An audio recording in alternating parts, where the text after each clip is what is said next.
یقین کی کمی آ گئی، تیرے رسول کا وعدہ ہے تو آ جا۔ اور دیکھیں جن کو یقین تھا ان کا رنگ ہی نرالا تھا۔ حضرت علی المرتضیٰ فرماتے ہیں سیدہ فاطمہ نے کبھی مجھے کوئی کچھ کہا ہی نہیں، کبھی فرمائش ہی نہیں کی۔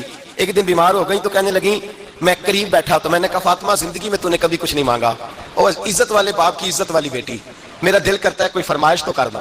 تو حضرت فاطمہ کہنے لگی علی اگر ایک انار مل جائے نا، اگر ایک، میرا دل کر رہا ہے اگر ایک انار مل جائے، ایک انار مل جائے تو طبیعت چاہ رہی ہے انار کھانے کو۔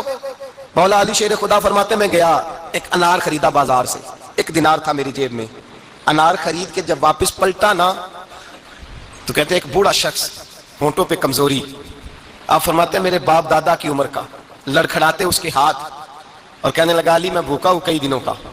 حضرت علی فرماتے ہیں میرے پاس بھی وہ 1 دینار تھا جس کا انار آ گیا، کہتے میں نے اسی وقت وہ انار نکالا، اس شخص کے ہاتھ میں رکھا، بوجھل قدموں سے جب میں اندر داخل ہوا نا تو پاک رسول کی پاک بیٹی، عزت والے نبی کی عزت والی بیٹی، صبر والے محبوب کی صبر والی بیٹی، کہتے ہیں جب میں نے اپنا قدم اندر رکھا دروازے کے تو فاطمہ نے میرا اترا ہوا چہرہ دیکھا تو کہنے لگی علی پیسے اللہ کے راستے میں دے آئے ہو، خیرات کر رہے ہو۔ حضرت شیر خدا رضی اللہ تعالیٰ عنہ فرماتے ہیں میں فاطمہ کی طرف دیکھا تو میں حیران ہو گیا، میں نے کہا فاطمہ تجھے، کہنے لگی مجھے یقین ہے آپ انار لینے گئے تھے، آپ نے خرید بھی لیا تھا، اور مجھے پتا ہے علی میرے ساتھ بے وفائی ہو ہی نہیں سکتی، یہ کسی سوالی نے مانگ لیا ہوگا، علی آ جا، مجھے انار کھانے سے وہ سکون نہیں ملا جو تو اللہ کے راستے میں دے آیا ہے تو سکون ملا ہے، کھانے سے نہیں ملا جو تیرے دینے سے ملا ہے۔ مولا علی کہتے ہیں صبر کر کے میاں بیوی بیٹھ گئے تو دروازے پہ دستک ہوئی، کہتا میں اٹھ کے دروازے پہ گیا تو حضرت سلمان فارسی دروازے پہ کھڑے تھے، انہوں نے نا 9 انار مجھے دیے، کہنے لگے نبی پاک نے بھیجے ہیں، یہ 9 انار ہیں نبی پاک نے بھیجے ہیں۔ تو حضرت علی شیر خدا فرمانے لگے ہمارے نہیں کسی اور کے ہیں، ہمارے نہیں کسی پڑوسی کے ہیں، دائیں بائیں دیکھ لے، کہنے لگے نہیں تمہارے ہی ہیں، فرمانے لگے نہیں میرے ہوتے تو 10 ہوتے، اس لیے کہ اللہ فرماتا ہے من جاء بالحسنۃ فلہ عشر امثالھا، تم ایک نیکی کرو گے میں 10 کا اجر عطا کروں گا۔ فرمایا میرے ہوتے تو 10 پورے ہوتے، اللہ رسول نے بھیجے، اور میرا یقین کمزور ہو سکتا ہے، میرے ہوتے تو 10 ہوتے، یہ 9 ہے۔ حضرت سلمان فارسی نے جیب میں ہاتھ ڈالا، 10واں بھی نکالا، کہا علی تیرے 10 ہی تھے، میں تو تیرا امتحان لے رہا تھا، 10 ہی تھے تیرے۔ یقین کی دولت زنجیریں کاٹ دیتی، یقین کی دولت انسان کو نواز دیتی۔ جب تو لڑکھڑاتا ہوا آیا ہے، میرے نبی پاک نے فرمایا یوں نہ کہا کر کے یا اللہ چاہے تو دے چاہے تو نہ دے، جب مالک سے مانگ تو کہا کہ یا اللہ تجھی سے مانگنا ہے، میں لے کے اٹھوں گا، تو مجھے دے گا۔ فرمایا جتنا تیرا یقین کامل ہوگا اتنا ہی اللہ تجھے جھولی بھر کے عطا فرمائے گا۔ کمزور سا مسلمان، لڑکھڑاتا سا مسلمان دیکھتا ہوں کرتا ہوں، اور یہ بھی نہ دیکھا کرے بھائی ایمان یقین کو استقامت کے درجے پہ لیں، یہ نہ دیکھا کرے کہ وہ کیسے دے گا، وہ کسی وسیلے کا محتاج نہیں ہے، وسیلے کو پسند کرتا ہے، پر وسیلے کا محتاج وہ بغیر وسیلے کے بھی دے دیتا ہے۔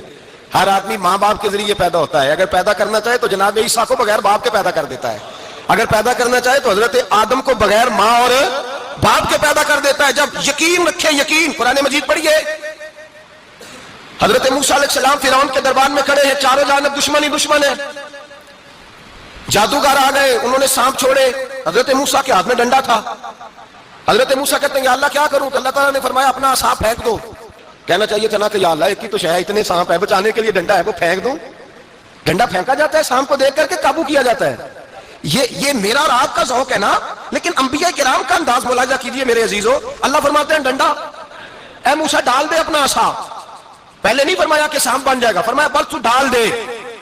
میں اور آپ ہوتے ہیں تو سانپ سامنے ہے، ڈنڈا ہاتھ میں ہے، ہم کہیں گے عجیب بات ہے، یہی تو دفاع کی چیز ہے، اسی کو ڈال دوں تو بچوں گا کیسے، کہا ڈال دو، تو حضرت موسیٰ نے ڈال دیا، کہا میرے رب کا حکم ہے تو میرے لیے بہتر ہی ہوگا۔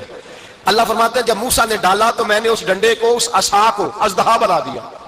اب کبھی عصا بھی اژدہا بنے، کبھی چھڑی بھی بہت بڑا اژدہا بنی ہے، لیکن قرآن کہتا ہے جناب موسیٰ نے ڈالا تو اللہ نے اژدہا، بلکہ اس سے پیچھے چلیے، عورتیں کمزور یقین کی ہوتی ہیں نا، جناب موسیٰ پیدا ہوئے تو اللہ فرماتے ہیں میں نے موسیٰ کی ماں کے دل میں بات ڈالی، ماں کے دل میں، صندوق میں ڈال کے تو اس کو دریا میں بہا دے۔ اور بھائی صندوق میں کہہ سکتے ہیں نا آکسیجن کیسے جائے گی، اور دریا میں بچے بچنے کے لیے ڈالے جاتے ہیں کہ ڈوبنے کے لیے ڈالے جاتے ہیں۔ ماں کے دل میں یقین کمزور نہیں تھا اماں کا، انبیاء کے ماں باپ موحد ہوتے ہیں، دین کو ماننے والے، ماں کے دل میں اللہ نے بات، اللہ قرآن میں کہتے ہیں میں نے وحی کی، میں نے القاء کیا، میں نے بات ڈالی۔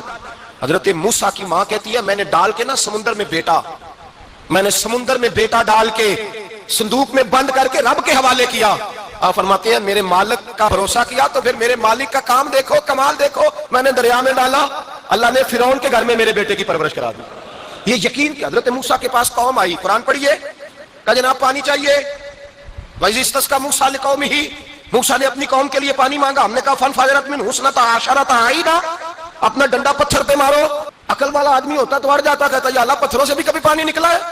اضرب بعصاک الحجر، مارو پتھر پہ ڈنڈا. اللہ کے نبی نے منٹ نہیں لگایا، ٹھا کر کے ڈنڈا لگایا. فانفجرت منہ اثنتا عشرۃ عینا. اللہ فرماتے ہیں جناب موسیٰ نے ایک عصا مارا، میں نے 12 چشمے جاری کر دیے. تو لے تو اللہ کرتا ہے، اللہ کہتا ہے پڑھ نماز روزی دوں گا، کہتا ہے سوچتا ہوں. اللہ فرماتا ہے آجا مسجد میں تیرا ہو جاؤں گا، کہتا ہے دیکھتا ہوں. رب فرماتا ہے تو میرے محبوب کی غلامی کر، میں تجھے محبوب بنا لوں گا. تو کہتا ہے تھوڑا بڑا ہو کے داڑھی رکھنی ہے، ابھی سیانا ہو کے میں ذرا سرٹیفکیٹ لے لو ذرا ایک سے کہ کتنے سالوں کے بعد آئیں گے پھر شروع کروں گا. پروگرام بنا رہا ہے، ابھی تو ارادے میں ہے. اللہ کے پیغمبر کا ڈنڈا، اور اس سے زیادہ آگے بات ہو گئی. پیچھے فوج لگی ہوئی ہے فرعون کی، مجمع ہے، ہزاروں لاکھوں کا لشکر لے کے تلواریں نیزے، فرعون پیچھے، آگے دریا آ گیا. حضرت موسیٰ علیہ السلام کھڑے ہیں، اب کدھر جائیں؟ اللہ پاک نے فرمایا مارو ڈنڈا. کہاں؟ پانی پہ ڈنڈا مارو. اب حضرت موسیٰ علیہ السلام پانی پہ ڈنڈا مارے تو پانی ابھرے گا، اس سے زیادہ کیا ہوگا؟ پہلے پتھر پہ ڈنڈا مروایا تو پانی نکلا، اب پانی پہ ڈنڈا مروایا فَإِذْ فَرَقْنَا بِكُمُ الْبَحْرَ فَأَنْجَيْنَاكُمْ وَأَغْرَقْنَا آلَ فِرْعَوْنَ. اللہ فرماتے ہیں موسیٰ نے پانی پہ ڈنڈا مارا تو میں نے پانی میں رستے بنا دیے.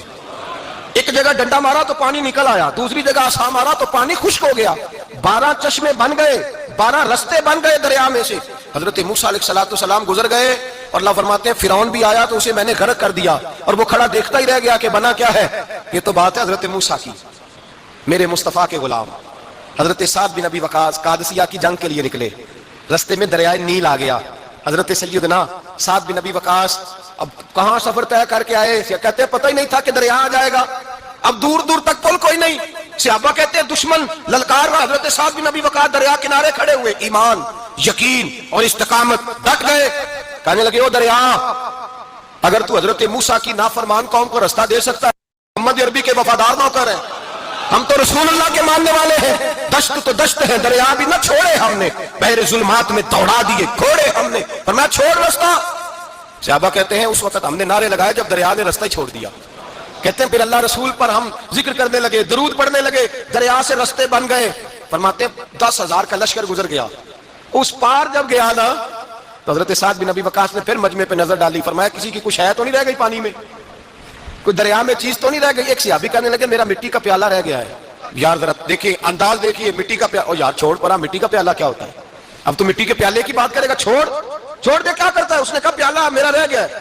حضرت سعد بن ابی وقاص کہنے لگے کیوں ہمارا پیالہ رہ جائے، ہم رسول اللہ کے نوکر ہیں.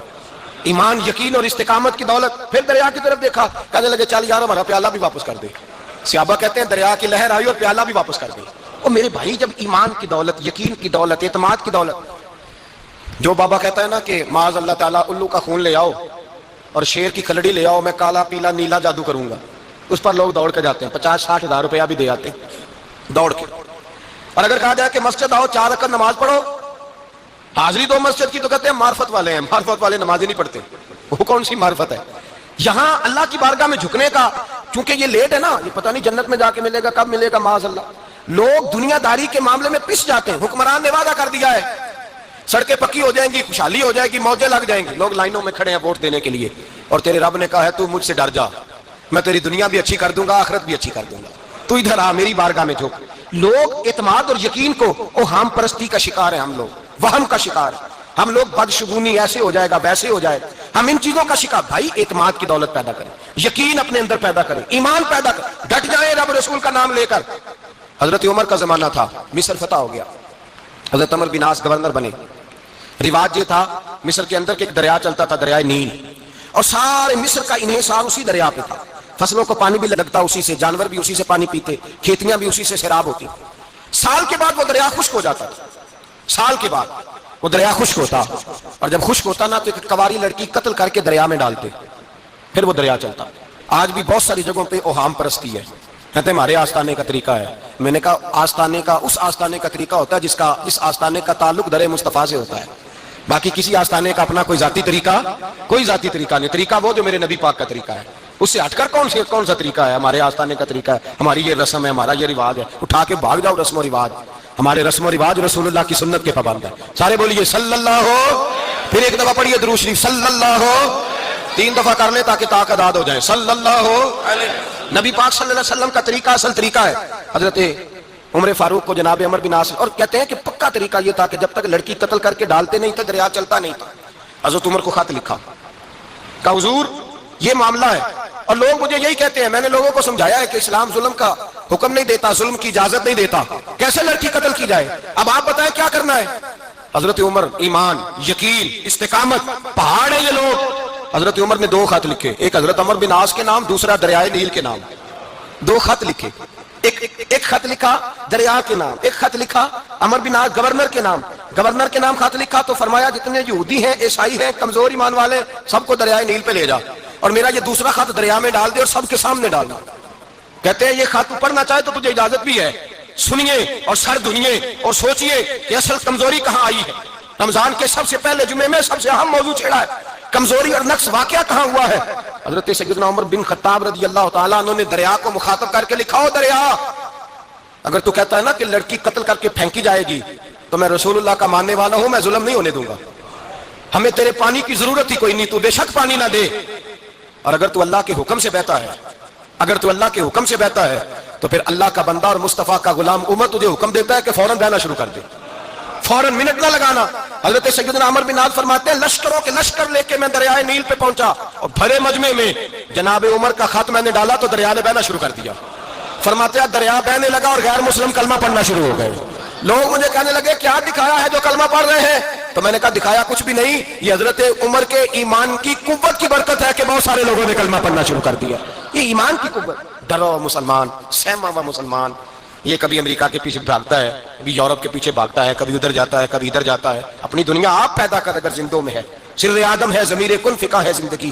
جب ایمان کی طاقت پیدا ہوتی ہے، جب قوت پیدا ہوتی ہے، پھر انسان کے اخلاق سمجھ جاتے ہیں، پھر اس کا نظریہ سیدھا اللہ رسول کی ذات پر جا کے کھڑا ہوتا ہے۔ جنہیں آزمایا گیا تھا حضرت ابو بصیر رضی اللہ تعالیٰ، ہمیں تو تھوڑا سا جھٹکا لگ جائے نا مذہب کا، تھوڑا سا لوگ دین کی طرف آتے ہیں، اس میں نا تھوڑی تکلیف ہے۔ صحیح بخاری کی حدیث، اس میں تکلیف ہے، سچ کہہ رہا ہوں، صحیح بخاری کی حدیث ہے۔ ایک صحابی نے کہا تھا حضور میں آپ سے پیار کرتا ہوں، نبی پاک نے فرمایا اچھی طرح سوچ لے۔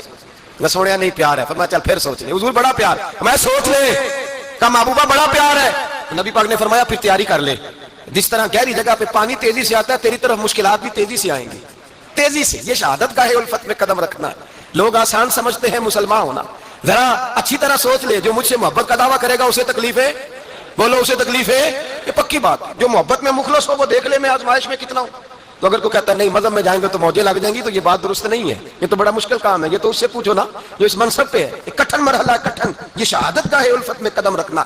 لوگ آسان سمجھتے ہیں مسلمان ہونا، روتا ہے فلک برسوں، پھر جا کے یہ حالات درست ہوتے ہیں۔